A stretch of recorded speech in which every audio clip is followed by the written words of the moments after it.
Hi there. Today we're going to be answering the question, does behavior fossilize? So we're going to be speaking with our expert paleontologist, Dr. Joshua, to see what he has to say.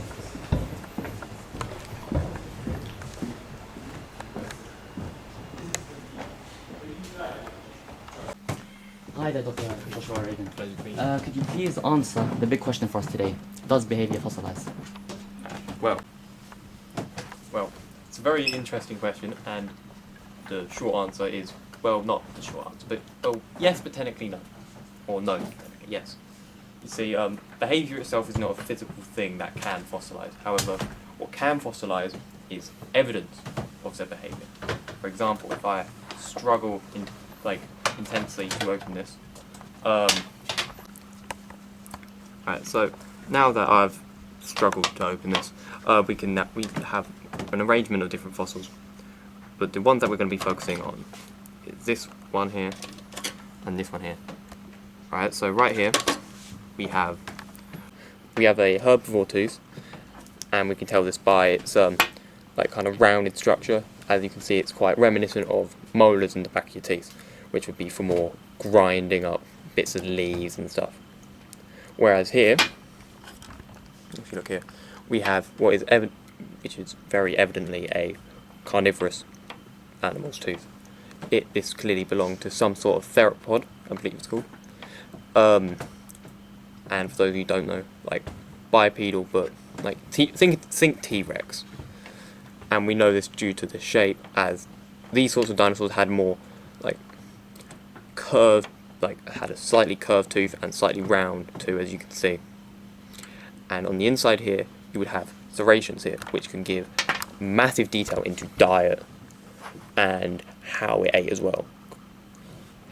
Serrations and that would give what prey they would prefer hunting. Some of them have much more curved, smaller serrations, which would show that that animal would prefer hunting probably smaller and much softer prey, as these serrations and the tooth itself would become damaged if it was a larger animal that was struggling. Teeth can tell us. And depending on different types of teeth, it can tell us what it ate. For example, shark tooth.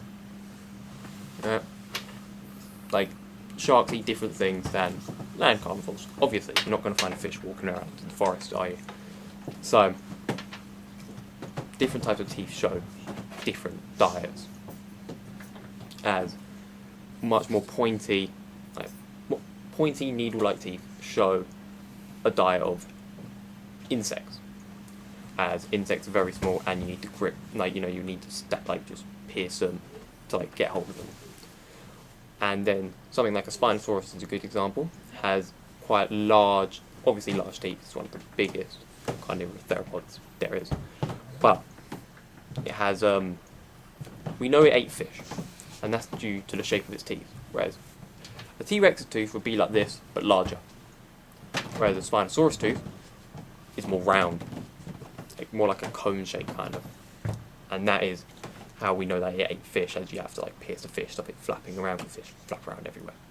And that is how teeth can tell us. Teeth can tell us about behaviour. But it's not just teeth. We have multiple images. I have two images here. Two pictures here. And could I please ask you, what do these images mean? So here we have a very famous fossil, where it is a velociraptor here, as you can see, and a slightly less clear Protoceratops coming into contact and had confrontations fairly often, as we see the velociraptor on the floor kind of struggling as Protoceratops.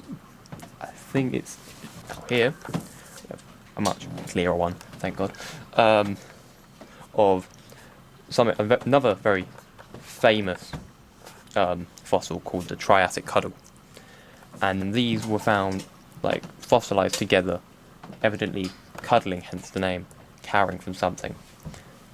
Thank you, Dr. Joshua, for answering our question. My pleasure.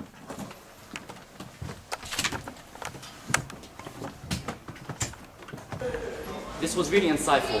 Now we can see how fossilization and behavior fossilization has several meanings. Thank you for watching.